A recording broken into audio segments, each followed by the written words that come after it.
Even with a cursory glance at the racing programs for the last 2 race days, one could not help but notice the shift by champion jockey Anthony Thomas from the barn of leading trainer Jason DaCosta. Thomas has had a long attachment with the DaCosta outfit, starting with Wayne, with whom a meaningful partnership developed, leading to a rush of winners and championship titles. When Jason took over, the winning partnership with Thomas continued, then suddenly signs of a parting of ways came to the fore. That separation saw Thomas not being listed on horses trained by DaCosta. Instead, for whatever the rationale, Thomas has taken on the role of a freelancer.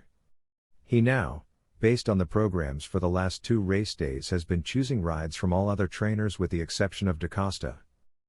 With such a major partnership change, racing pundits started to actively discuss the impact it would have on the man known to all as St. Mary, especially in his tight race to retain his championship crown with Dane Dawkins. Well, Thomas has made a quick response. He entered the race day of Saturday, December 3, 2022, with 85 wins in the bank, 3 behind leader Dawkins on 88. Dawkins was winless on the day. On the day, Thomas rode a spanking triple to join Dawkins at the top of the Jockeys podium, thereby setting up an intriguing finish to the season with 8 race days left to be decided. Thomas achieved a natural hat-trick on the Mute Mile race day.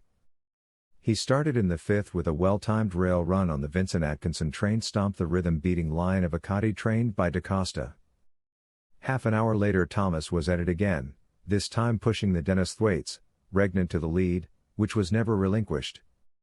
The closure of Thomas' triple was achieved atop the Richard Ozon-conditioned debutant 2-year-old Burlap. In this one, Thomas settled Burlap behind a fast leader and then struck in the stretch. They're about to arrive at the 7/16, flashing past it. It's a Running Glory running quickly. Here is Burlap now attacking on the outside. A half a length separates them. They've left the 3. 5 lengths back to Acknowledge Me. Box now beginning to pick up. Anonymous in between horses. Big Guy in the Sky is the one on the rail, and Fred the Great still laboring at the back. But Burlap has now snatched the lead from Running Glory, shutting down on the rail. Here is Acknowledge Me trying to close up, but Burlap now gets cracks at that right-hand stick. It's Burlap, an awesome Anthony Thomas. He's looking for a 3-timer. Running Glory is over on the rail. Acknowledge Me racing out wide of horses, but this Burlap continues to lead up by just about 3 lengths inside the final 16th. It is Burlap out in front. Acknowledge Me working hard but can't get there. Burlap wins it. Thomas has a triple. What was supposed to be the crowning achievement for Thomas was thwarted after he fell from the warm favorite Crimson in the 2-turn Chairman's Plate.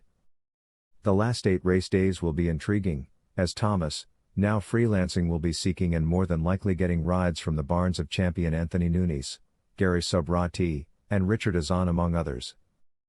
Dawkins will be getting most of his winning rides from Subrati, Ian Parsard, Patrick Lynch, and possibly Jason DaCosta. The unfolding of the final chapters in the 2022 Jockeys race will certainly pique the interest of racing fans, so watch out.